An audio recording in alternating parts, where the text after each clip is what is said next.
अयोध्या के तहसील सदर में शुक्रवार दोपहर 3 बजे उप जिलाधिकारी सदर ने नाका हनुमानगढ़ी से गुलाब नगर दक्षिण दिशा के पीड़ित व्यक्तियों से मुलाकात की। बैठक में दक्षिण दिशा के खतौनी धारकों ने अपनी समस्याएं रखते हुए आग्रह किया कि परिक्रमा मार्ग का निर्माण उत्तर दिशा में नजूर सरकार की खाली भूमि पर किया जाए और दक्षिण दिशा को बचाया जाए। ग्रामीणों ने तर्क दिया कि अफीम कोठी से उदया स्कूल तक तथा रामनगर चौकी से कौशलपुरी मोड़ तक परिक्रमा मार्ग का निर्माण उत्तर दिशा में ही किया गया है, जबकि दक्षिण दिशा को सुरक्षित रखा गया है। इसी आधार पर नाका हनुमानगढ़ी से गुलाबनगर मार्ग में भी उत्तर दिशा की सरकारी जमीन का उपयोग करने की मांग की गई है।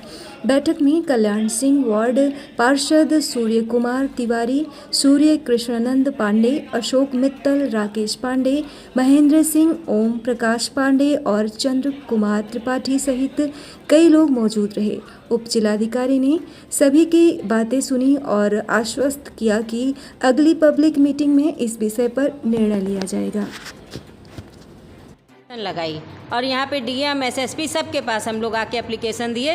मुख्यमंत्री पोर्टल पे हज़ारों एप्लीकेशन लोगों ने, लेकिन हम उस पे क्या मामला है, क्यों नहीं उसको जो है वो किया जा रहा है, इसका हम लोग खुद नहीं समझ पा रहे हैं।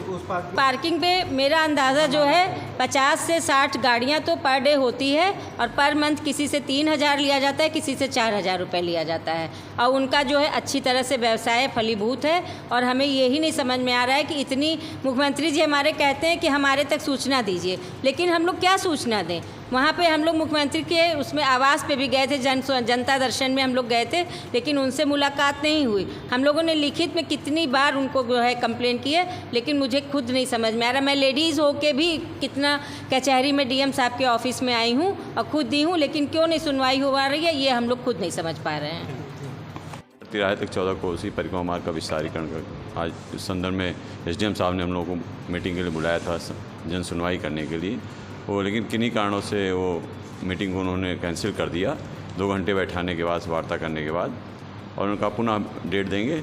लेकिन एक व्यक्ति विशेष को बचाने के लिए ज़िले के माननीय लोग लगे हैं, ये कहाँ तक न्याय उत्तम है।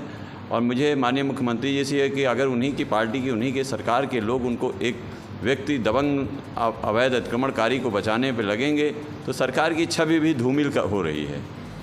इससे सरकार की और 100 बार एप्लीकेशन देने के बाद भी कार्रवाई ना, और क्षेत्र में जाके कहना कि मैं एसडीएम साहब के स्टैनों को पैसा देता हूँ, डीएम साहब के स्टैनों को पैसा देता हूँ, अधिकारियों को पैसा देता हूँ, ये कहाँ तक न्यायोचित है। अगर क्षेत्र में घूम घूम के कहे टैक्सी स्टैंड से कुछ नहीं तो 3 लाख रुपये प्रतिमाह की वसूली मुरारी सिंह यादव जो पूर्व पार्षद हैं वो करते हैं। आप लोग अतिक्रमण के मामले में हम लोगों ने कहा कि जब आपको उत्तर साइड में नजूर की ज़मीन सरकारी खाली पड़ी हुई है और अवैध अतिक्रमण जिस पे माननीय जो पूर्व हमारे जिलाधिकारी महोदय श्री नीतीश कुमार जी थे, उन्होंने रिपोर्ट लगा रखी है कि अवैध अतिक्रमण मुरारी सिंह यादव जी ने कर रखा है। तो अवैध अतिक्रमण खाली कराने में प्रशासन को कोई दिक्कत नहीं होना चाहिए, क्योंकि माननीय मुख्यमंत्री जी की मंशा है कि अवैध अतिक्रमणकारी को हम खाली कराएंगे। और निश्चित तौर पर माह में कम से कम 4 बार संबोधन में ये कहते भी हैं कि अवैध अतिक्रमणकारियों से हम मुक्त कराएंगे ज़िले को। इसी संदर्भ में हम लोग आज एसडीएम साहब से भी मिले हैं। क्या नाम है? सूर्य कुमार तिवारी, पार्षद, कल्याण सिंह वार्ड।